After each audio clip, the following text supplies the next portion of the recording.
We will start today with talking about how long-distance trade over this time period, this classical era, this around 600 CE to around 1450 CE, how long-distance trade will increase.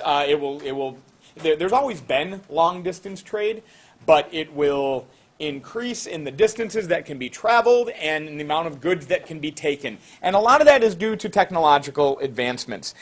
So we're going to start talking about long-distance trade that will depend on maybe environmental factors or the technological adaptations that people will make to their environment. And we're going to start talking about the Vikings from Scandinavia. When we talk about Scandinavia, we're talking about Northern Europe, okay? This is the Scandinavian peninsula here. Norway, Sweden, and Finland is not existent on this map, but it is there today. That's where the Vikings begin, around the 8th century of the Common Era. And from that time, they will begin to expand beyond, all right? Scandinavia is not known for its bountiful arable land. That's a fancy word, arable. Arable means? Farmable. Farmable, all right? It just sounds, I guess, a little better than farmable. So the Scandinavian countries don't have a ton of arable land. So these Viking people, as they will grow, they're going to need to expand into other places to have more land to grow. Also, they're going to come into contact with a lot of other cities and civilizations. Like, for example, the city of Paris is going to be sacked 3 separate times by Viking invaders coming down the Seine River. So they're going to go into other settled areas and raid them for the things that they have. Beyond talking about the raids and the burning of villages and all the terrible things that the Vikings might have done, they did do some tremendous expansion and travel. And that was largely due to their development of what is known as the Viking Longship. The Viking Longship, wait for it, it's a long ship. And remember the other day we talked about the Spanish caravel? Okay, the caravel is an ocean-going ship. It is a deep-hulled ship, all right? Which means it kind of goes down deep into the water, which gives it more balance as it's going across the ocean. A Viking longship is quite the opposite. It's a very long ship with a big sail. The biggest longship sometimes would have sails of 40 feet long. So it's a long ship with a big sail on it, which would also, when there's not enough wind helping them out, it would have oars that the crew could propel the ship along with. But this was a very shallow-hulled ship. All right, this didn't go deep into the water. The longships were able to traverse the open seas so they could get out into the North Sea. And this is the second time I've mentioned North Sea in a couple days. We want to make sure we know where that is. This body of water right here is the North Sea. All right? Not to be confused with this one. Do we know what body of water this is? Not the Black Sea. The Black Sea is way... over there. Wait a minute. Whoa, whoa, whoa, whoa, whoa, whoa, whoa. Somebody took the Black Sea from this map. It's in there. It's right there. No, it's not. That's the Aegean Sea. There's no Black Sea. There's a little bit over there. There. That? Yeah. That's not the Black Sea. Yeah, though. you see the little blob there? No, that's like the sea. Nah, that's like the Sea of Marmara. No, that's Black Sea. That's not the Black Sea. You're killing me. Here, this. I think it's right there. Ukraine, Sevastopol. There, that little blob is Sevastopol. You're on Doby. Okay, whoa. We got a big problem here. That's not a little too small. Yeah, I mean, it's not to scale. Let's let the people on the Dobbycast see what we're looking at. This is the Black Sea. It's huge. Doesn't it say Black Sea by Sweden too, or am I just reading it? No, what's going on with the maps that I'm choosing for you? It does say the Black Sea up here. Oh, that's the Baltic Sea. Guys, everything I'm doing for you is just lies. Let's just be done with this. If I can't trust the maps that I rip off of Google, I don't know what can be trusted these days.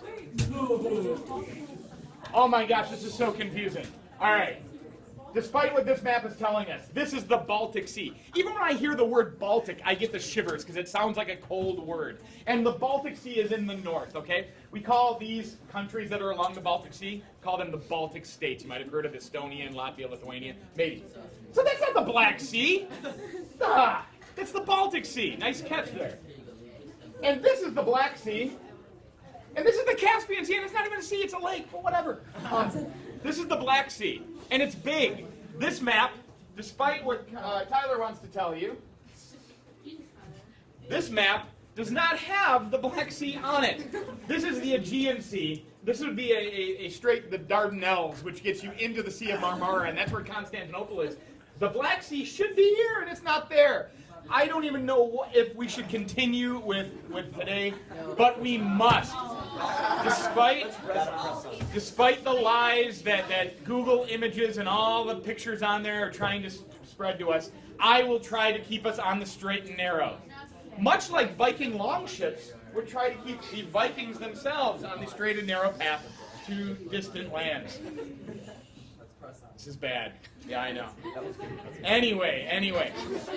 So the Viking longships would make this expansion of the Vikings possible. They could travel on the North Sea. They could get out, obviously, in the Atlantic Ocean, because eventually, well, gosh, what is this map going to do to us here? Oh, they do have Iceland. That's nice. So these longships are going to get them to the North Sea, and, of course, over to Greenland, and even Newfoundland, where some colonies will be established. These won't be permanent, long-lasting colonies. That's why we care so much more about Christopher Columbus than we do about Leif Erikson, for example, or other Viking travelers.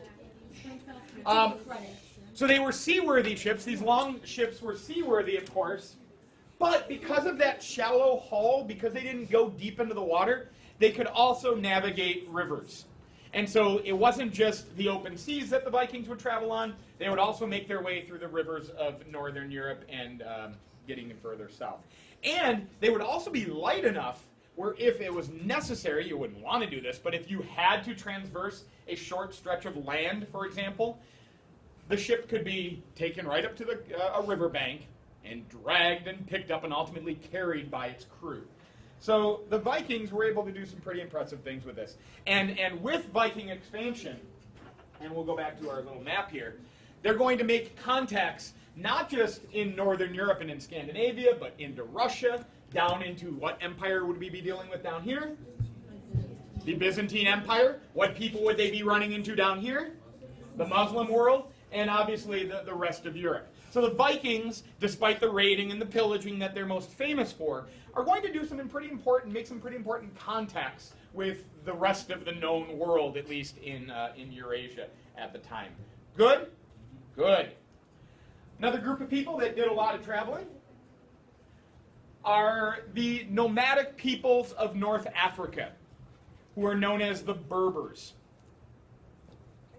The Berber, B-E-R-B-E-R, the Berbers of North Africa, who eventually will blend with Arabs as the Islamic caliphates will spread across North Africa. And it's the Berbers that are most known for transversing the Saharan Desert in the Trans-Saharan Trade Network. The Berbers transverse the Sahara. They go across the Sahara in those camel caravans that we've already spent some time talking about. Wait, so you're saying they're African nomads? Or? They're northern African nomadic peoples, yes. Not to be confused with the Bedouins, which are nomadic people from Arabia. Very good. So Berbers and are different from the Bedouin. These would be dangerous travels, of course, going across some of the most harsh climates of the planet. But the West African gold trade that they would connect to, the West African gold that they would connect to was so valuable, it made these dangerous travels worthwhile. Trade across this trans-Saharan network would be increased and made much more safe once Islam spreads. So the spread of Islam across North Africa and then making its way into sub-Saharan Africa, into those states like Ghana and Mali in sub-Saharan Africa, it's going to spread, obviously, Islamic law throughout those areas. And what did we already say about how Islam feels about merchants and trading activity? They like it. And if you're writing an essay where you're going to include something like this and you want to give some analysis, you want to give a why the Arabs, why the Muslims would be favorable towards merchants and trade activity, you might remember what little factoid? Muhammad was a merchant. Very good. Muhammad himself was a merchant. Excellent. Everybody good? Good. So we've got Vikings and their longships, right? The longships are to adapt to their environment in Northern Europe. We've got the Berbers and their camels, adapting to their environment in North Africa and across the Sahara. And then we've got one other adaptation to an environment in the Central Asian steppe. And guys, you can see here, across Central Asia, the Eastern steppe, the Western steppe. This is where we talk about the Mongols, of course, and I hope you guys are making your way through your book. I did put the most recent chapter, like I think I'm up to chapter 6 now, onto OneNote. So those are on there for you. But horses on the Central Asian steppe. So when we're talking about this long distance travel and adapting to your environment, we wanted to talk about 3 important animals for 3 important peoples. Central Asian nomads, the horse. North African Berbers, the camel. Vikings, the longship. It's not an animal, but whatever, you're going to think about it. So now we're on to the horses of Central Asia. Guys, you can't read Genghis Khan and the Making of the Modern World without realizing how important the horse was, can you? All right? It is central to their existence. The pastoral nomads of Central Asia, when I use that word pastoral, what do we think of? Animals. Herding animals. Very good. The pastoral people of Central Asia learned early on that you could better herd your animals on horseback than you can on foot. American cowboys knew the same thing, right? So the horses were centrally important, not just to warfare, but to their very existence, right? In addition to enhancing the ability of groups like Mongols to bring war to their neighbors, obviously the horse and the speed of travel that the horses will bring will increase long-distance trade contacts between East Asia and ultimately Southwest Asia, the Middle East, and even into Russia. That's it. We good?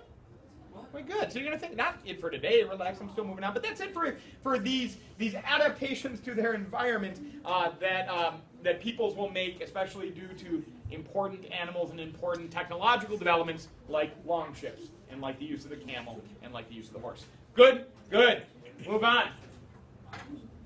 We're going to talk about how migrations of people during this era, how migrations of people will bring tremendous environmental change to the regions that they move to.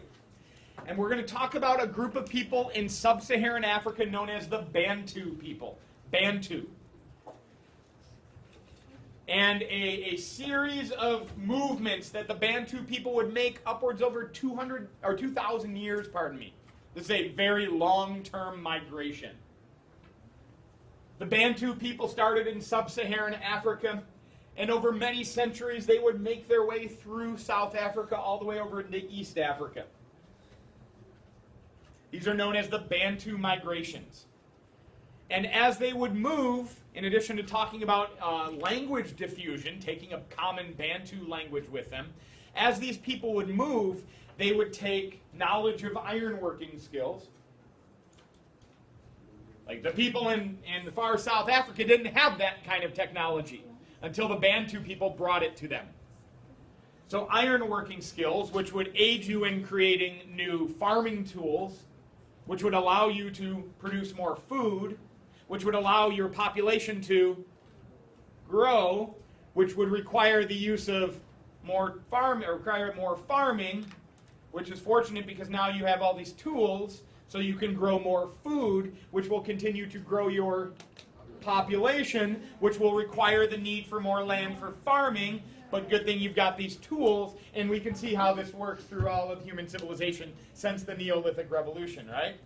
So the Bantu people are going to move from sub-Saharan Africa, make their way all the way across South Africa, and they're going to take with them a lot of farming techniques because of their ironworking skills, because of irrigation knowledge that they have. They're going to spread that through sub-Saharan Africa and all the way to East Africa. And does that kind of existence have an impact on the environment? Yeah. Absolutely. Because what does one do before they start farming? What do you have to do before you start farming? What's that? Yeah, you gotta prepare the land, right? And that might require chopping down some trees, cutting down forests, right?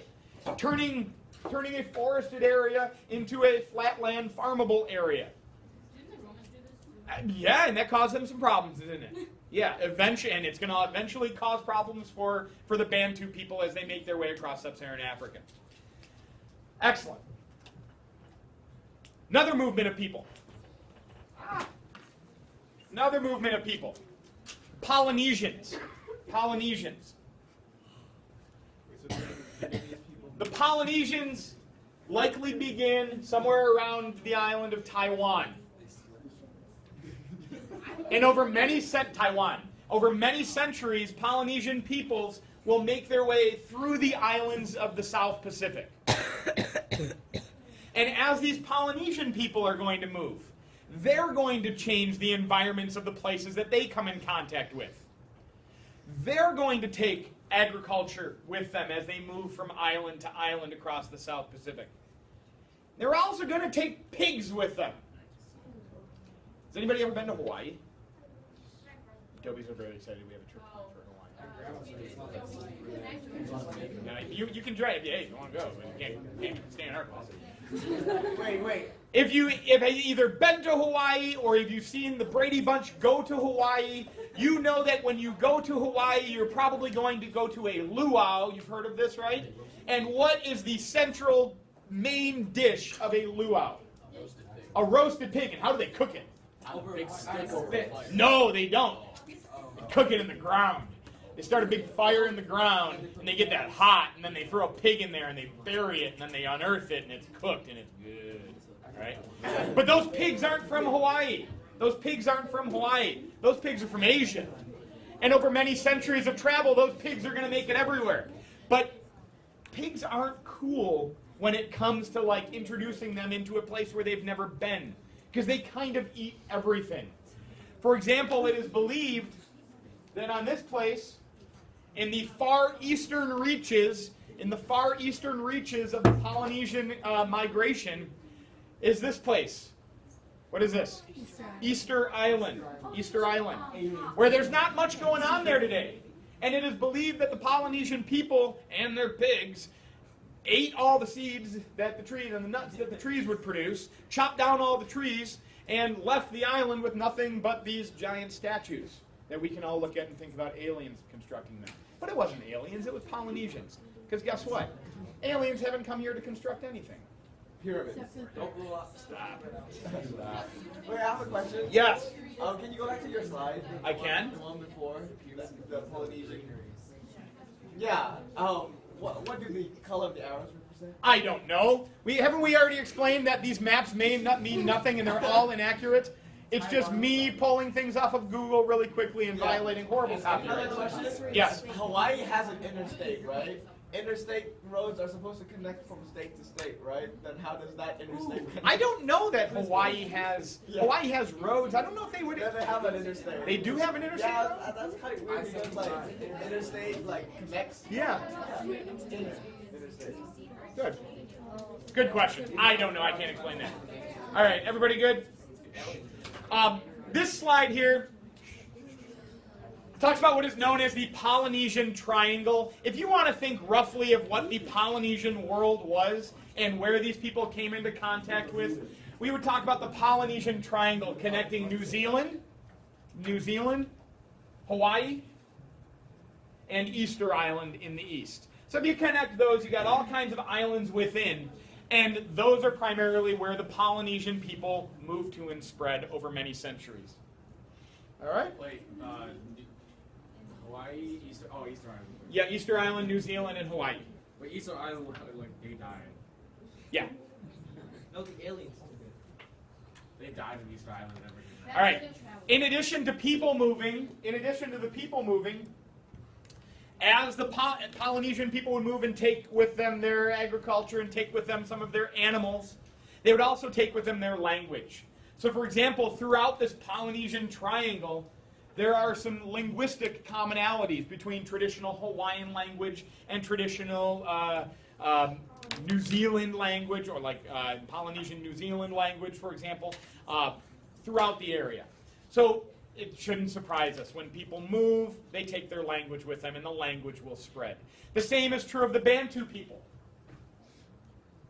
The Bantu migrations not only leads to the spreading of agricultural techniques throughout sub-Saharan Africa, but it's also going to lead to a family of over 300 languages in sub-Saharan Africa that are all connected to the Bantu roots.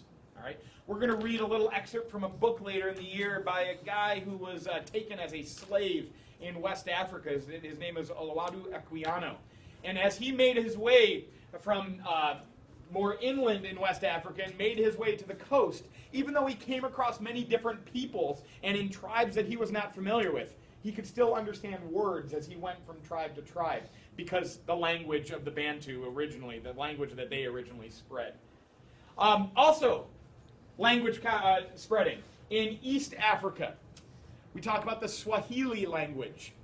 The Swahili language is kind of a continuation of that Bantu spread and a continuation of an adaptation of that language. Because on East Africa, you will not only have the Bantu language that will make it there, but eventually by the 700s and the 800s, the Bantu languages of East Africa are going to meet up with the Arabic languages of the Islamic world. And the blending of Bantu with the Arabic language is going to create a new language family known as Swahili. And these are the languages today of Eastern Africa, the Swahili coast. And that's Swahili. That's what? That's why I can understand some Greek and I really like Swahili. Awesome. When are you hearing Swahili? No, I looked up this video once with this girl who speaks like 10 languages, and she said a bunch of them. I love you guys, because you guys are so inquisitive. That's like it being an inquirer. I like that. Also, probably I think we would have to say that this is the big daddy of them all when we want to talk about the spreading of language during the post-classical era. The Arabic language. The Arabic language was, shocker, born on the Arabian Peninsula. But with the expansion of Islam, and with the idea that Arabic is the sacred language of Islam, that the Quran obviously was originally recited by Muhammad in Arabic, and it was originally written by Abu Bakr in Arabic. And then as that religion is going to spread throughout what becomes known as Dar al-Islam, or the House of Islam, and I think I've got a good map of that, but of course that map is probably horribly inaccurate. I don't even know where I have that map, so we're going to forget it. It's all lies. Dirty, dirty lies. Look at this. Okay, so here we go. Dobicast, this is my partner in crime, Mr. Crossan. So, see anything wrong with this map, Mr. Crossan? We're talking about Viking travels. It's naming nation states that didn't exist. It is naming nation states that didn't exist. Okay. Anything more glaring? Something missing. Something missing? So I was talking about how the Vikings would travel, of course, on rivers, but then it would be in the Mediterranean Sea and to the Black Sea, and I said, what? There's no Black Sea. No. And then Tyler got all irate and tried to tell me that was the Black Sea, and that's the Crimean Peninsula. And I said, no, there's just no Black Sea, because it's supposed to be here. So then I said, we're going to solve this problem, because no worries, the Dobicast has always got things set up, and we got another map. That's, of course, got the Black Sea. And the Black Sea. And then we just decided to throw in the towel and realize that me throwing together slides 10 minutes before a lecture is probably not the best thing to do. So anyway, where did we leave off, guys? Oh, the big daddy of them all of language expansion. The big daddy of all of language expansion has got to be the spread of Arabic from the Arabian Peninsula because of the spread of Islam throughout what is known as Dar al-Islam, which is going, here's the Arabian Peninsula.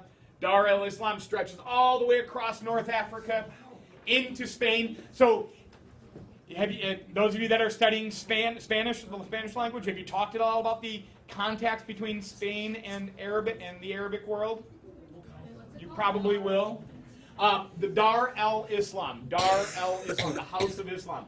It's going to spread across Persia, Although they will maintain a Persian language, obviously Arabic is going to be there as well. Because if you are an Islamic scholar in Persia, you are going to be needing to read that Quran in Arabic. It's going to spread to northern India. It's going to spread to Indonesia. So we're going to have a spread of Arabic languages throughout the world. This doesn't mean everybody in these places will adopt Arabic as their primary language, but there will be a blending, much like we have a blending with Bantu languages to make Swahili. We'll have a blending of Arabic and other languages. I've got 3 questions. We're going to go in a circle. Kaylee in the back. House of Islam. It's like the places in the world where Islam exists and becomes the Middle East, North Africa, northern India, Indonesia. Dar el-Islam.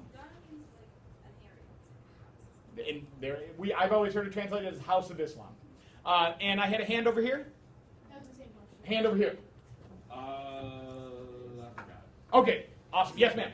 With the expansion and like Arabic kind of expanding alongside Islam, do you relate that to how now a lot of Arabic dialects are different, like everywhere? So like I can't understand some Arabic dialects that are really close by.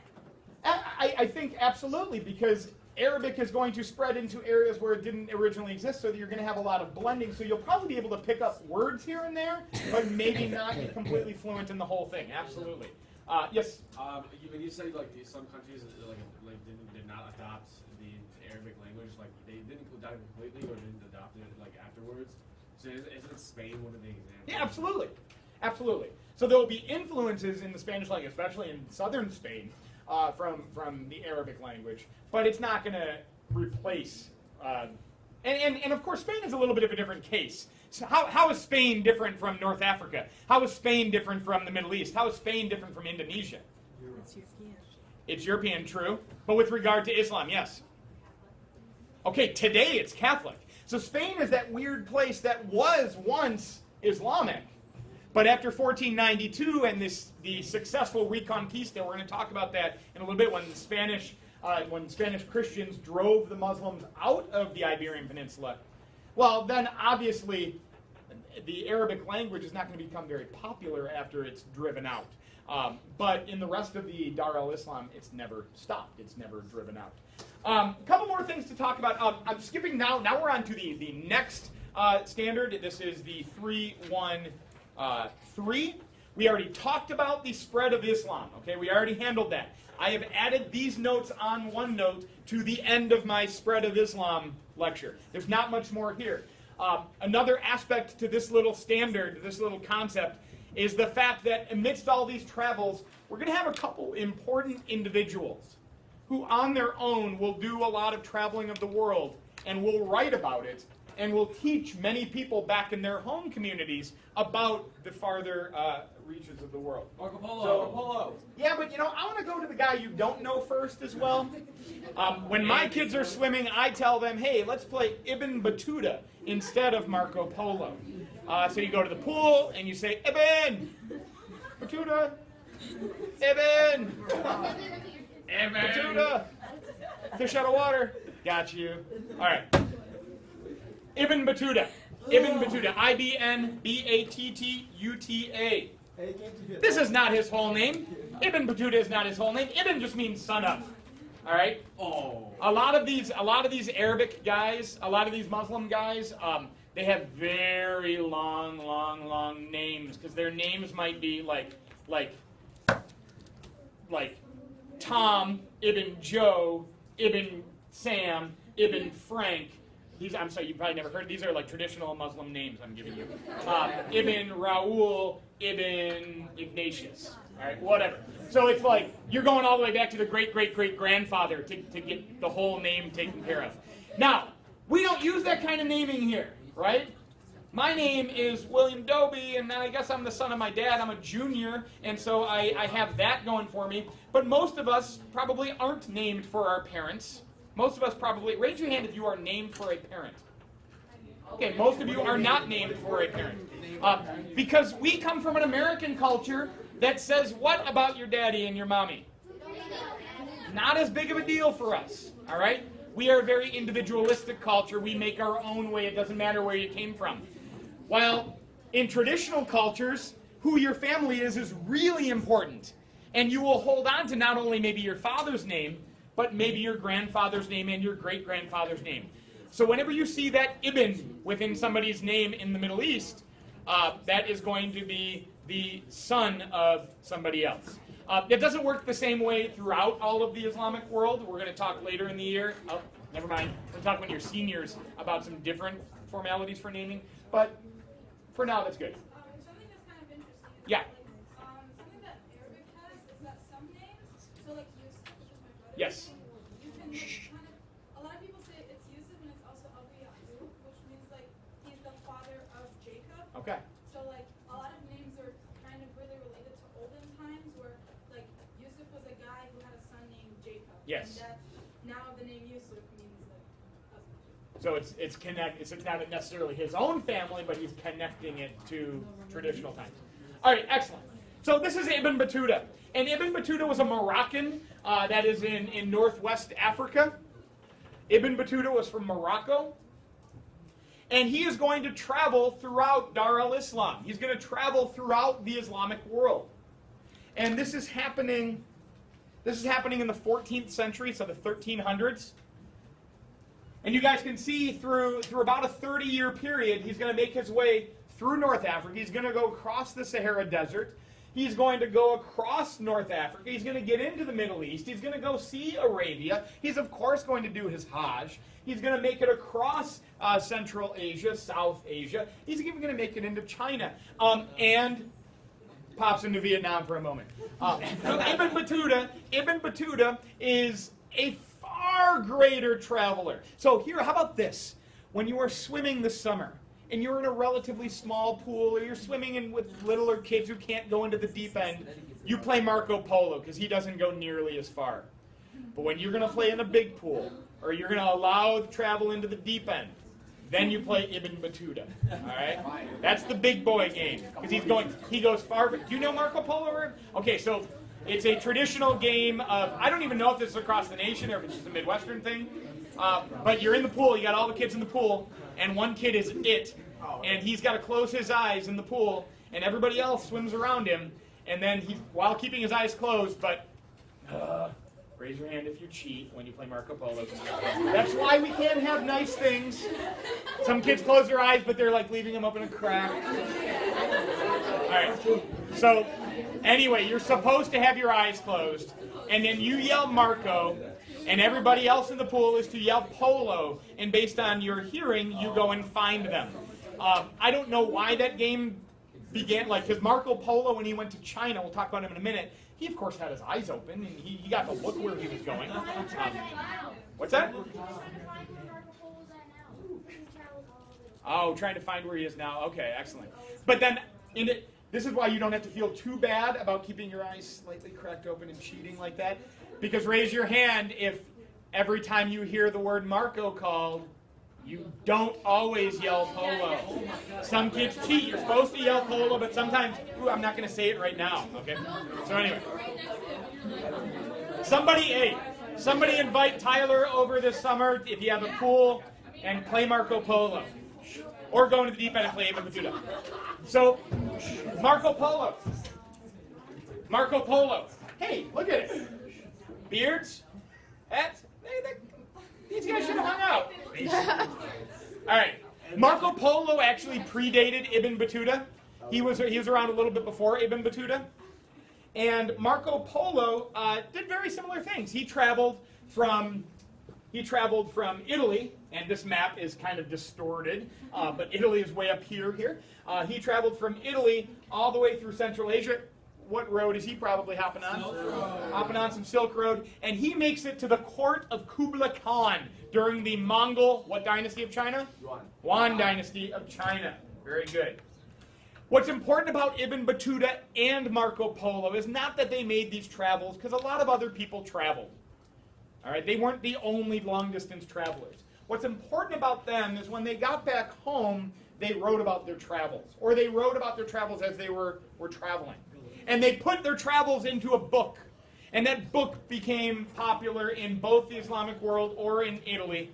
And many subsequent explorers would be inspired by these guys. For example, Christopher Columbus read the travels of Marco Polo.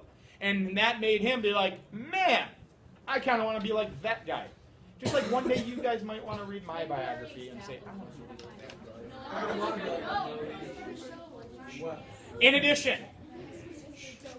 In addition to traveling of individuals, we're also going to have the traveling of ideas between civilizations, oftentimes because of trade contacts. We've already talked about this. Buddhism, for example, and Confucianism. But Buddhism is going to make it spread from China into Korea, into Japan, into Vietnam. Just as some Confucianist ideals are going to make their spread from China into Japan, into Vietnam. In addition, in the Islamic world, as Islam will expand, as the Islamic world will expand, we will have Islamic scholars. Yes, do you have a problem with this map? No, I was going to say, did you say that Buddhism, did you say Buddhism wasn't Buddhism already spread in China and like Japan and Vietnam, so why would I need to spread again? Well, it doesn't need to spread again. I'm talking about it spreading. Okay, yeah, okay. it's during this post-classical era. All I'm saying is I've already mentioned this during this unit. I'm just re-mentioning again so you can think about, because you guys might get like an essay that's going to ask you about like the post-classical era and the impact of cross-cultural expansion. All right, the impact of travel. And you can talk about agriculture, you can talk about goods, you can talk about individuals that did the traveling, you can talk about religions that would spread. So we're going to have contacts in China, bringing Chinese Confucianism and Buddhism to Korea and Japan and Vietnam. In the Middle East, and as Islam will spread, we're going to have Muslim scholars coming in contact with Greek scholarship as they make it to a place like, for example, Alexandria in northern Egypt. And the Library of Alexandria, that would have a lot of traditional Greek works, and the Muslims will preserve that. So you're going to get Muslim scholars who will read the works of Aristotle and learn about math and science, or learn at least what the Greeks knew about math and science, and continue to work with those ideas. Or, for example, in the Islamic world, coming in contact with India, where you will have Muslim scholars who will start to adopt ideas of Hindu numerals into their own number system, all right? And we today, like, we refer to our numbers as Arabic numerals, even though our Arabic numerals don't look exactly like Arabic numerals. Our Arabic numerals are more similar. You can kind of make some of them out here. 1, 2, 3 kind of look familiar to us. We are really using the numbers of India here, despite the fact that we call them Arabic numerals. And, oh my gosh, I'm sure we all want to thank Muslim scholars who are using their knowledge of numbers to create one of our favorite classes, algebra. But we always say it, algebra. And we don't often think about, wow, algebra. It's like an Arabic word, meaning bringing together different things. Is it like statistics? No. All right. In addition to that, there's my map of Dar al-Islam. In addition to that, we're going to have some massive spreading of technology from East Asia via the Mongols, as the Mongols are going to create their empire. So we're going to have gunpowder technology making its way from China all the way into eventually Western Europe. We're going to have printing ideas making their way from East Asia further to the west. So are these trade contacts and the movement of peoples important to the development of the world that we live in today? Yes. You bet your bottom dollar. Thank you.